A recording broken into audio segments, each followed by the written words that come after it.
Assalamualaikum warahmatullahi wabarakatuh. Bersama saya, Encik Ismail Asif bin Mat Amin, Pegawai PPD Alor Gajah. Pada pandangan Encik, adakah program kali ini lebih meriah atau daripada tahun lepas? Okay, Assalamualaikum warahmatullahi wabarakatuh dan salam sejahtera.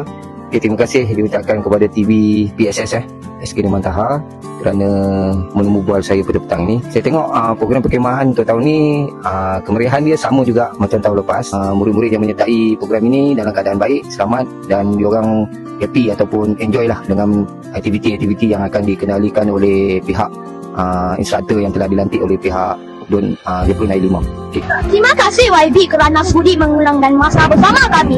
Boleh YB kongsikan sedikit pandangan tentang program perkemahan ini? Program perkemahan ini sangat baik untuk anak-anak tahun 6 dalam 25. Sepokoknya melatih untuk memotivasi diri, keyakinan diri, semangat kerjasama, dan yang penting mereka kenal antara satu sama lain antara sekolah-sekolah dalam 25. Itu yang sangat penting dan saya nak mereka ni didedahkan bukan saja duduk dalam kepompong bersama mereka dalam sekolah, tapi hari ini mereka bersahabat, berkawan dengan rakan-rakan daripada sekolah-sekolah lain dalam kawasan Dun Harimau. Dan sikap yang mereka ada dipupuk sama 2 hari ini, semoga dibawa kepada kehidupan seharian bahawa mereka tidak akan berputus asa dan sentiasa bermotivasi, bersemangat dalam apa dua pelibatan aktiviti-aktiviti yang sampai ini. Ada pendidikan, InsyaAllah aktiviti tahun ini akan diteruskan pada setiap tahun seperti mana kehendak DUN, dan kita akan buat seperti yang telah dijadualkan. Okey, untuk makluman semua, ini merupakan perkhemahan kali kedua dan tahun ini pula Sekolah Numan Taha dipertanggungjawabkan untuk bersama-sama dengan pihak kami lah.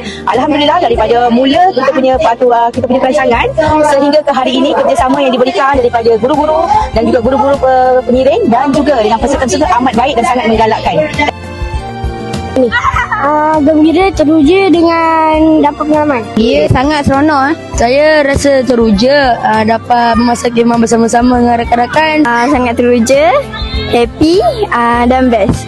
Merasa seronok dan kita belum pernah lagi menjalani aktiviti macam ni. Jadi macam teruja sangat. Seronoklah buat aktiviti yang tak pernah kita orang buat selama ni. Kita tak pernah buat khemahan ke luar sekolah. Seronok. Dapat pengalaman barulah.